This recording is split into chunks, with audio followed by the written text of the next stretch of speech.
What if your boss told you to just ignore the truth, to look the other way on something you knew was wrong? Well, today we're jumping right into a story about that exact situation. A high-stakes ethical choice that one accountant had to make, pitting her professional duty against her own company's wishes. These are the words that kick the whole thing off.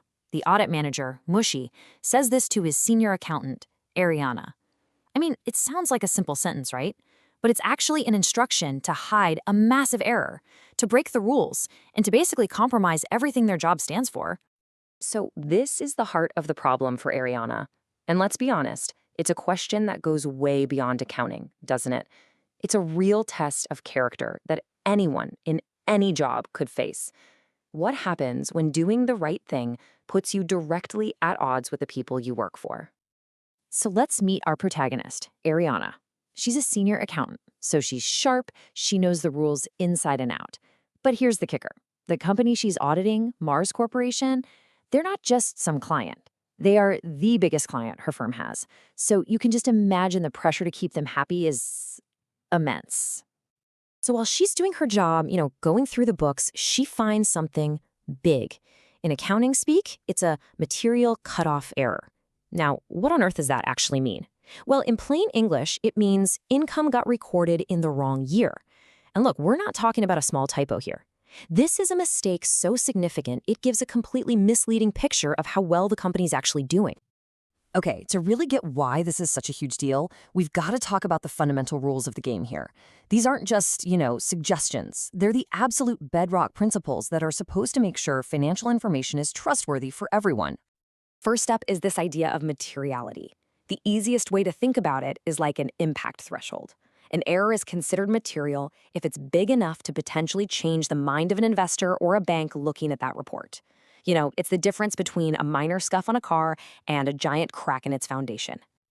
And in Ariana's case, oh yeah, the error she found absolutely crosses that line. It is not a scuff, it's a major crack. And for her bosses to say, let's not mention it, well, that's kind of like a building inspector finding a weak support beam and deciding to just not write it down in the report. Okay, next principle, the accrual basis. This one is all about timing. It basically says you record business activity when it actually happens, not just when the cash shows up later. This rule is super important because it makes sure a company's performance is reported accurately for a specific period, like for that 1 year.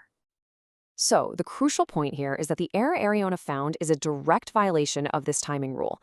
By recording income in the wrong period, Mars Corporation's financials were not giving an honest account of their performance for that year. It fundamentally breaks the rules of the game. And all of this leads to the ultimate goal, the guiding star for all accountants, presenting a true and fair view. It just means the final report has to be an honest, complete, and unbiased picture of a company's financial health. No games, no hiding things, just the facts. So, with all those principles in mind, that instruction given to Eriana, let's not mention this, becomes much more sinister. It's not just bending a rule. It's a deliberate choice to break the entire foundation of trust.